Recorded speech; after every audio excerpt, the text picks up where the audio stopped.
Hello everyone, welcome to my channel. Today we shall talk about those important wetlands that can be reflecting in your examination and many other things that could get you very troubled in prelims. But if you're preparing for prelims 2024 or prelims 2025 or thereafter as well, this particular video will be of extreme importance to you. So let's talk about Ramsar Convention on Wetlands. What are wetlands actually? Wetlands are those areas of land which is saturated by water, and these wetlands are very important to different species of birds, animals, and even us, that means the people.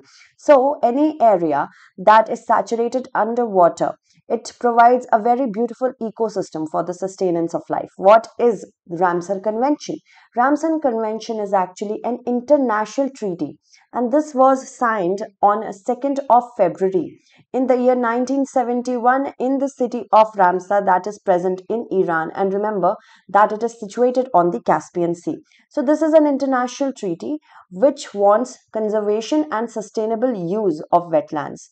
Right now, as of January 2024, if I have to talk about, then the parties to this convention, that means the number of countries or number of states that are parties to it, these are 171 in number, and they all are expected to use the wetlands wisely. Wise use, maintenance of the ecological character within the context of sustainable development. So you have to remember this very important fact because this could be asked in your examination. If any country has to become a party to this convention, then that country must designate at least one wetland as wetland of international importance. So India did it in 1981.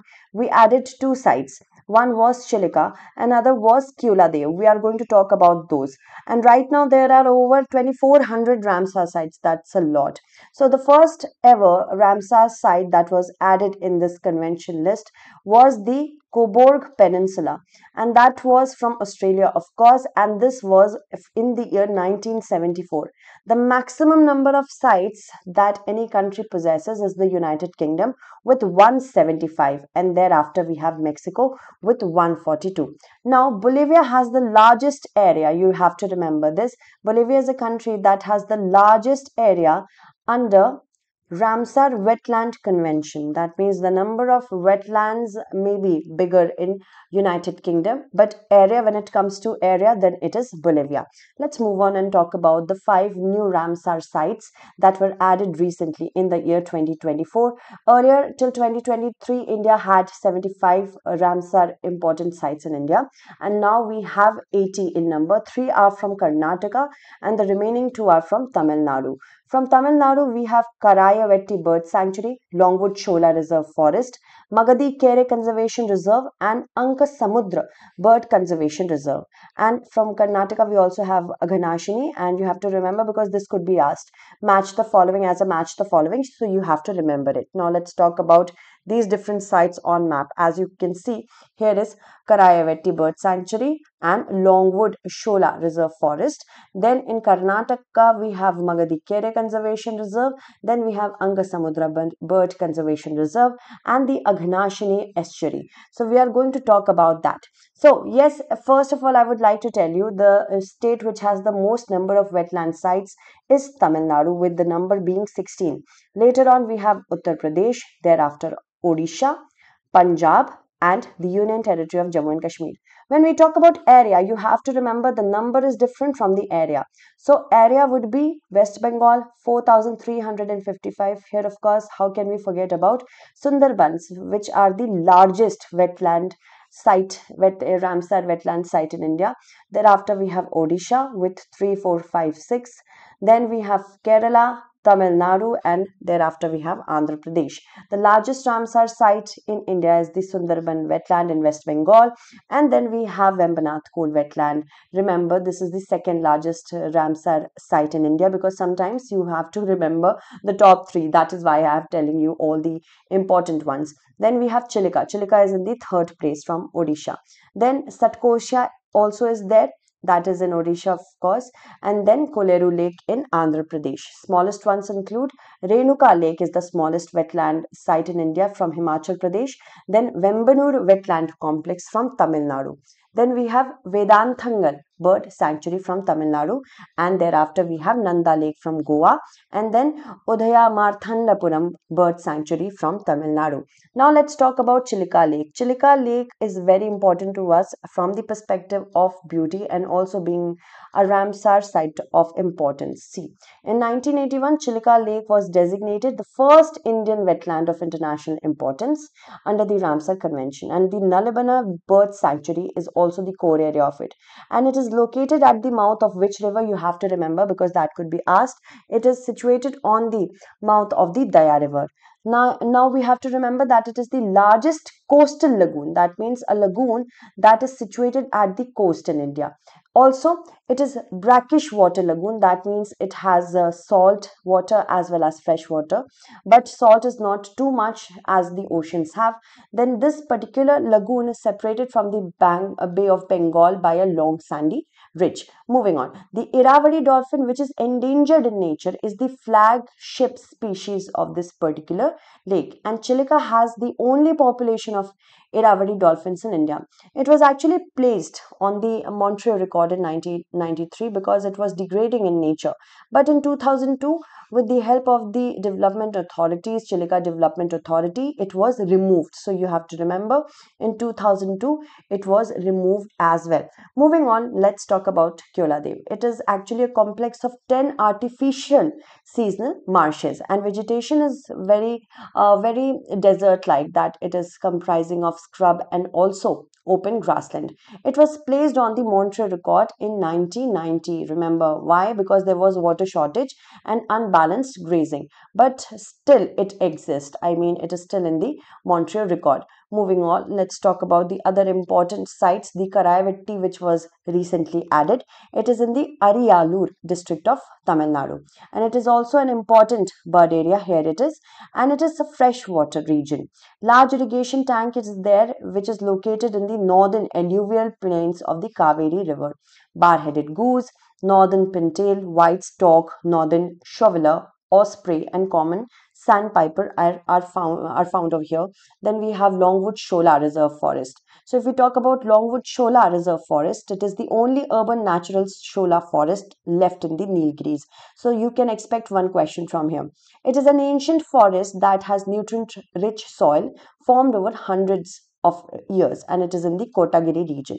It also received Queen's Commonwealth Canopy accreditation in the year 2022. So my bet is that a question could be asked from here. Moving on, let's talk about Magadi Kere. Magadi Tank is one of the biodiversity hotspots of Karnataka, and the water here, Magadi Kere, is very salty and unsuitable for irrigation. The bar-headed goose is one of the birds that migrate to the Magadi wetlands. Now let's talk about Anka Samudra Bird Conservation Reserve. Here is Anka Samudra Bird Conservation Reserve. It is very close to the Hampi town and very near to the Tungabhadra Reservoir. It was also declared as a bird conservation reserve in the year 2017. It was under the Wildlife Protection Act of 1972. It actually hosts both domestic and migratory species. If we talk about 175 species of birds, even 11 species from IUCN Red List, they occur over here. They are here for their sustenance. In the Aganashini estuary, we have to know that Aganashini river originates in the Western Ghats, and here it flows properly through the Aganashini village of Kumta Taluk. Moving on, let's talk about the Kolleru Lake. Kolleru Lake is present in Andhra Pradesh. It is a naturally eutrophic lake. That means it is rich in nutrients, and it is situated between the rivers Godavari and Krishna, because this could be asked. That is why I am telling you this. Okay, remember. Earlier it was like a proper lagoon, but now it is, extending several kilometers long because of the coastline of emergence. So that's something that could be asked. Okay, emergence and submergence. If you have read geography, you would be able to know that. Moving on, let's talk about Deepor Beel. Now, if I talk about Deepor Beel, it is of course situated in Assam, and it is a permanent freshwater lake. You have to remember that it exists permanently. It is permanently fresh watered, and it's a former channel of the Brahmaputra river. So you have to remember that as well. Brahmaputra, beg your pardon for this. Let me just rub it out for you and write it again, so that if you revise, you will be able to understand it better. Brahmaputra river. So remember that. Okay, also Pobitola Wildlife Sanctuary is very close to it. So this also could be asked, Pobitora Wildlife Sanctuary. And the problem here is it is infested with an invasive species of water hyacinth. So remember that because this could also be asked. All right, let's move forward and talk about the next one, that is the Nal Sarovar Bird Sanctuary. Nal Sarovar Bird Sanctuary is the largest natural, you have to remember it is not man-made, largest natural freshwater lake. Okay, and it is in the Thar desert. Okay, you have to remember that as well. Thar desert. Also, if we talk about what kind of species are found over here or what kind of animals that are of importance, it's the Indian wild ass. Okay, please do remember Indian wild ass. Let's move on and talk about the other one, that is the Thol lake. Thol is actually an artificial lake near the Thol village in Kadi. And if we talk about why was it actually developed, it was developed to sustain the species of black buck. So remember, it is artificial, it is not natural. Thereafter, let's talk about Chandratal. Chandratal is actually situated very near to the Kunzum Pass, and it is located near the Chandra river. Chandra and Bhaga river are those rivers which make the river Chenab. Remember, Chandra and Bhaga, they make the river Chenab. Okay, so let's move on and talk about the other one, that is the Pong Dam. Now, if I talk about the Pong Dam, it is situated on the Beas River or the Bias River as we know it, and it is also known as the Maharana Pratap Sagar. Okay, Maharana Pratap Sagar, that could be asked. So, whatever is of importance, I will keep on telling you. Next, we have the Vembanath Koal. As we pointed out, it is the second largest Ramsar site in India. At this, I told you in the very beginning. Second largest Ramsar site in India after Sundarban. Okay. Also, it is the largest brackish lake of Kerala. Remember, largest brackish lake of Kerala, because this also could be asked. Okay, remember all these kind of things and you're good to go for prelims when it comes to wetlands. It is also the longest lake in India. Remember, largest and longest have a difference. So longest lake in India, I hope it will be very helpful to you. Now let's talk about Lonar Lake. Oh no, how can we forget about it? Lonar is actually built because of a meteorite impact. A meteorite crashed onto the surface of the earth and Lonar Lake was born. And Lonar is an all closed basin lake. That means it is an endorheic lake. It is closed basin. Also, we have to know that harsh chemicals exist over here. That means only anaerobes, cyanobacteria, phytoplanktons exist over here. Also, due to haloarchaea or halophilic archaea, which is a bacteria culture, it produces pink pigment here, and that is why seldom we find out the water appears to be pink. Let's move on and talk about Loktak Lake. It is the largest freshwater lake in Northeast India. Remember that. Largest freshwater lake. Where? In Northeast India. Okay, remember that. And how can we forget about Kebul Lamjau? Kebul Lamjau, if you remember, it is the only floating national park of the world. So Kebul Lamjau is also present over here. Remember that. I will write it down for you. Kebul Lamjau. It is the only floating. That's really interesting. Floating national park of the world. Remember, it is situated here. Okay, it was also included in the Montreal Record in 1993. So remember that as well. It was included in the Montreal Record, but it still exists. I mean, it has not been revived. Moving on, let's talk about the next one, that is the Gulf of Mannar. This is the region which was the first marine biosphere reserve in South and Southeast Asia. First marine biosphere reserve in where? In South and Southeast Asia, something that we have to remember. Okay, and here endangered species such as dugong, If you remember dugong, which is also known as sea cow, hawksbill turtle is found over here. Hawksbill turtle, very interestingly.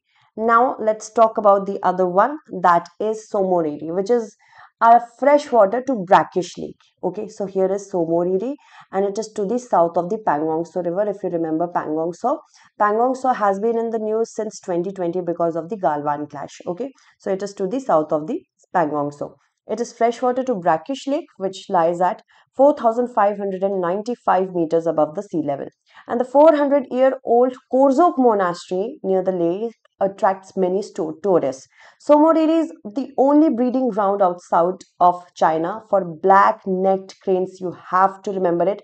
Okay, one more thing I would like to tell you. Recently, China also conducted a survey for black-necked crane. So that is why we have to remember this. Okay, this is near threatened, and the only breeding ground for bar-headed geese in India. And bar-headed geese is least concern, while black-necked cranes are near threatened. Okay, let's move on. Also, let's talk about Nawabganj Bird Sanctuary. Nawabganj Bird Sanctuary was the one that was named after Shahid Chandrasekhar Azad ji, and this is a bird sanctuary. It is situated in Lucknow. Moving on, let's talk about Sundarban. How can we forget about Sundarban, the largest ever Ramsar site in India? Ramsar site in India. Beautiful. Okay, so these were the very important things that we had to know. Asan Barrage. Asan Barrage, if we have to talk about, it is a barrage that was made on the Asan River, and here is the Yamuna River. Moving on, it's in Uttarakhand, remember that, and it is also the only Ramsar site of Uttarakhand. Only one. Only Ramsar site of Uttarakhand. All right, let's finish this up because this was all you had to know for wetlands, and I hope you found the series helpful. I have provided the Telegram channel link where you will find the PDF of this in my comment segment. Do share, do subscribe, and do come back. Thank you so much.